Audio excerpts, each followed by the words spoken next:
अस्सलामुअलैकुम वरहमतुल्लाहि वबरकातुह।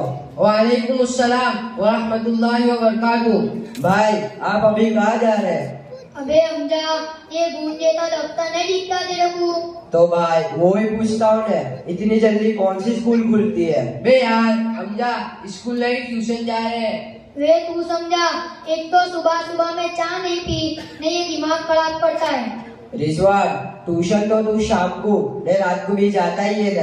देख हमजा, एक बात समझ ले, नमाज 5 टाइम की फर्ज है, न ट्यूशन 6 टाइम का। रे हमजा, दूसरी बात समझ, नमाज के लिए अजान होती है, फिर भी हम नमाज पढ़ने नहीं जाते और हमें कोई कुछ कहता भी नहीं, और ट्यूशन के लिए कोई अजान भी नहीं होती, फिर भी जाना पड़ता है। ना जावे ने तो सालम पाक मिलता है, अम्मा अब्बा के हाथ से भी ने ट्यूशन में से भी। रिजवान, ट्यूशन तो तू इतनी जल्दी जाता है, तो मदरसे भी इतनी जल्दी आ? वे हमजा, वे तू चुप, इनके साथ सीधी सीधी बात नहीं करने की, इनका मैं जवाब देता हूँ। मदरसे में पढ़ के मिलता क्या है? खाली उस्ताद बन जाए इतना ने, तो उस्ताद बनने के बाद खबर नहीं क्या हालत होती है, वालियों का बुला बुला सुनने का, त्रस्तियों पे दबाव मढ़ने का, ने बच्चों की बूमा बूम ने। चल बता, तुम लोग मदरसे में इतनी जल्दी 7:15 को पहुँच जाते, तो तुम्हारे को मिलता क्या है?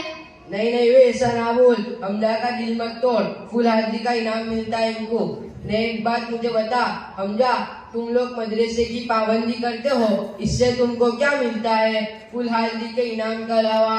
ने दूसरी बात मुझे बता, बैंक के फॉर्म, पासपोर्ट फॉर्म, ये सब में तुम्हारी अरबी जुबान नहीं चलेगी, इसमें तो इंग्लिश लिखो ने पढ़ता आना चाहिए।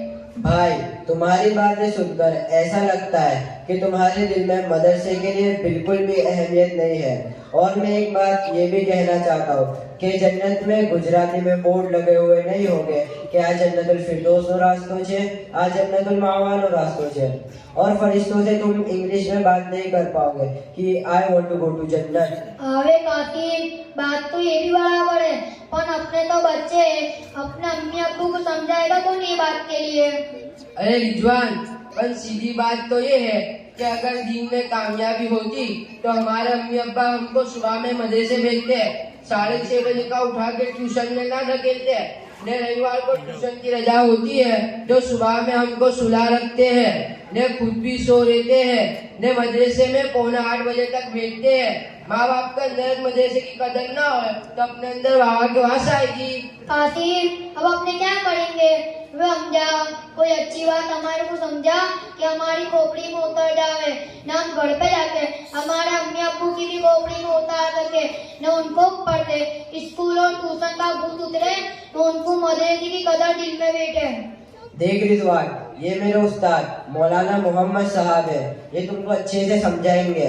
उस्ताद साहब, इनको समझाओ।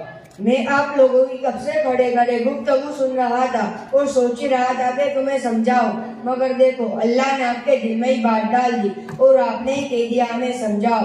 तो अब गौर से सुनो, हम मदरसे वालों ने कब कहा कि तुम ट्यूशन ने स्कूल छोड़ दो, और इस्लाम ने कब कहा कि तुम गरीब और बेचारे बनकर जिंदगी गुजारो? देखिए दोस्तों, इनकी बातों से लगता है इन्हें अल्लाह पर भरोसा नहीं है। और मेरे भाइयों, इस्लाम ने कभी नहीं कहा और ना ही मदरसों ने कभी सोचा कि तुम भूखे मर जाओ। कुरान की नाज़िल शुदा पहली आयत में अल्लाह तबारक व तआला ने हमें पढ़ने का हुक्म दिया कि हम ये चाहते हैं कि हर मुस्लिम बच्चा अच्छी तरीके से पढ़कर doctor, engineer, lawyer, IPS officer वगैरह बने और अच्छी तरीके से डिग्री हासिल करे। मगर शर्त ये है कि इन सब के साथ वो सच्चा और पक्का मुसलमान भी बने। याद रखना, अगर बगैर इस्लामी तालीम के तुम्हारा बच्चा डॉक्टर या इंजीनियर बन गया तो न मखलूक के काम का रहेगा न तो खालिक के। वो कभी भी इंसानियत का हमदर्द नहीं बन सकता, वो बेदर्द बनेगा। इसके आगे हमारे दूसरे साथी मौलाना फरहान साहब आपको समझाएंगे। बिस्मिल्लाहिर्रहमानिर्रहीम। हम ये नहीं कहते कि तुम अपने बच्चे का ट्यूशन छुड़वा दो, बल्कि हम तो यूँ कहते हैं कि वक्त का सेटिंग करो। कहने का मतलब ये है कि हमारा पूरा इलाका ये तय कर लेवे हमारे बच्चे मदरसे के वक्त पर ट्यूशन नहीं आएंगे तो इंशाअल्लाह मदरसे के अलावा का वक्त सेटिंग हो जाएगा। और अगर तुम ऐसा सोचोगे कि मदरसे वाले अपने वक्त को आगे पीछे क्यों नहीं कर लेते, तो सुनो, ये अल्लाह का दीन है और अल्लाह और उसके रसूल सल्लल्लाहु अलैहि वसल्लम की तालीम को सिर्फ अपने दुनियावी फायदे के लिए उसका वक्त आगे पीछे करना ये नाकदरी है और अल्लाह नाकदरों को दीन का इल्म नहीं देता। और मैं हमारे मुसलमान मास्टरों टीचरों से आजिजाना दरखास्त करता हूँ कि वो हमारा साथ दे। अल्लाह इसका बदला तुमको दुनिया व आखिरत में देगा। और तमाम वालियों से भी दरखास्त करता हूँ कि वो अपने बच्चे को सिर्फ दुनिया के आगे न करे, उन्हें दीन की भी तालीमात दिलवाए ताकि तुम्हारे लिए आखिरत में नजात का जरिया बने। आमीन। अरे भाई, अब इंशाअल्लाह हमारे घर पर जाकर हमारे अम्मी अब्बा को समझाएंगे और मदरसे के वक्त की भी पाबंदी करेंगे और दीनी तालीम हासिल करने में मेहनत भी करेंगे। मौलाना मोहम्मद साहब और हमजा भाई, आप दोनों भी कहाँ जा रहे हो? दोस्तों, हमारे मदरसा हलीमा सादिया का सालाना जलसा है जिसमें बड़े बड़े उलमा तशरीफ लाए हैं। चलो तुम भी, इंशाअल्लाह बड़ा फायदा होगा। हाँ, चलो चलो। माशाअल्लाह, कई बच्चों ने ट्यूशन